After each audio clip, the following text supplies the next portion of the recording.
ئەو کوڕەی دارستانێکی دروست کرد.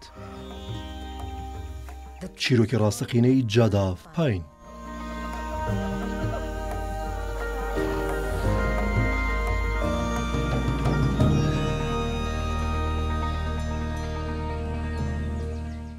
باشترین کات کە نەمامێکی تیا بڕوێنیت 20 ساڵمەوە پێش بوو. دووەم باشترین کات کە نەمامێکی تیا بڕوێنیت ئێستایە.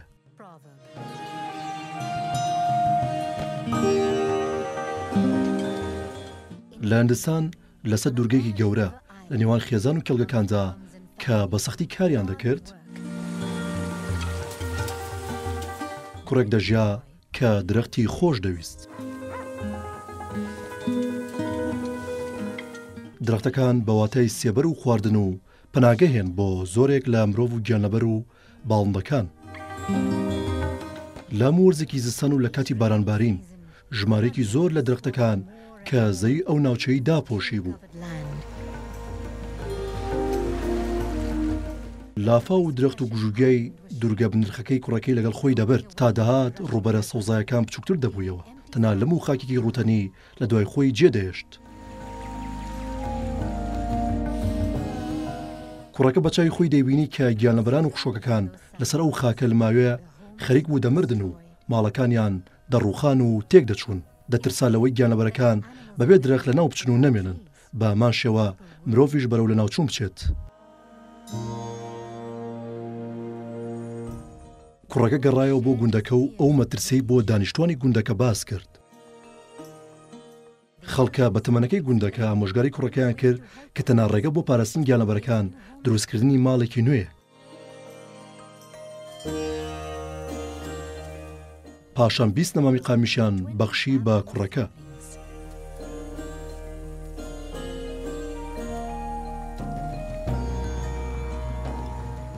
کوڕەکە بە تەنها و بەبەلەم بە ڕووبارە قوڕاویەکەدا ڕۆشت.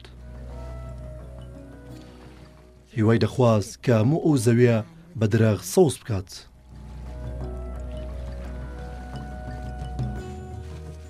بەڵام پێویست بوو سەرەتا لەو شوێنە لەماوێ فراوانەی نزیک خۆی دەست پێ بکات. زەویەکە ڕوتەنیەکی زۆر بوو بۆ گیانلەبەران، کناری ئاوەکەش لماوی بوو تا نەمام توانێ گەشە بکات. ئایا قامیش لێرە دەڕوێت و گەشە دەکات؟ کوڕەکە هیوای دەخواست. بەردەوام بوو لە چاندنی نەمامەکان، دانەیەک، دوان، سیان.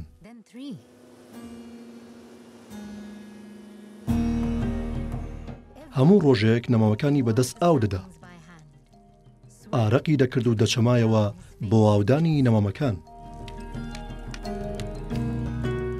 سیستەمێکی ئاودانی دروست کرد تاوەکو ئاوکاری بکات.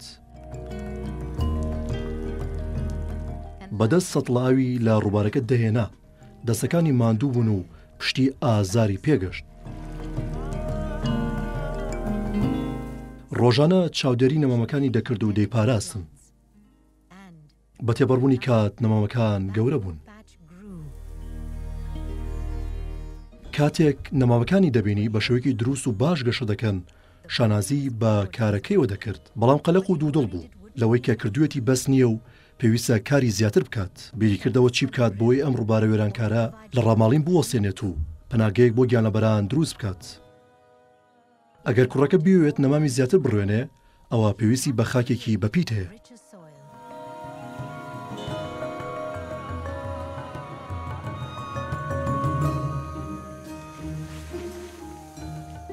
پاشماوەی مانگا و کرمی زەوی و مێرولەی سپی خستە سەر بەلەمەکەی. بەڕێوە بوو بۆ ماڵە نوێیەکەی. مێرولە سوورەتوڕەکان قەپیان لە قاچی دەگرت.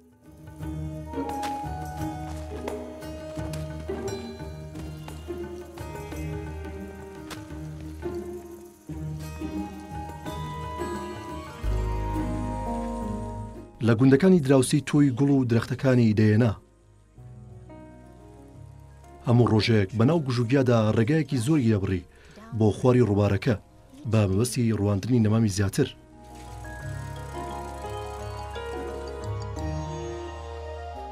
ساڵان تێپەڕی و کوڕەکە گەورە بوو، بە هەمان شێوە دارستانەکەش گەشەی کرد و فراوان بوو. 10 هێکتار، 20 هێکتار و دواتر 40 هێکتار دارستان.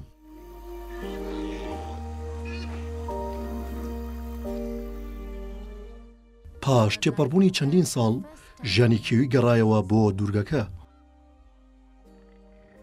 گامێش و کەرکەدەن و جۆرێک لە مەیمون و مارەکان و باڵندەی کۆچەری و فیل. دارستانی کوڕەکە پڕبوو لە ژیانی جۆراوجۆر.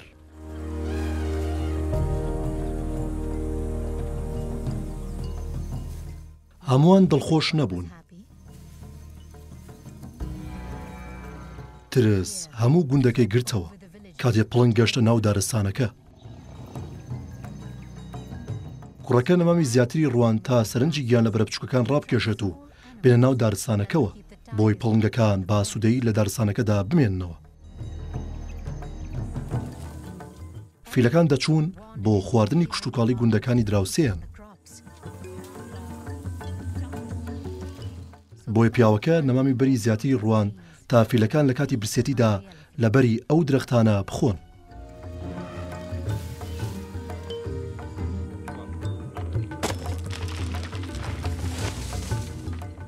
هەندێک کەس درەختی دارستانەکەیان دەبڕێەوە تا خانووی لێ دروست بکەن. بەڵام پیاوەکە لەوێ بوو تا لە شوێنی درەختە بڕاوەکان نەمامی نوێ بڕوێنێ.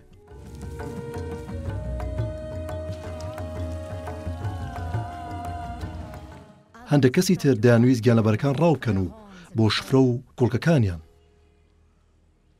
بەڵام پیاوەکە لەوێ بوو بۆ ڕێگریکردن لە ڕاوکردن و پاراستنی گیانلەبەرەکان.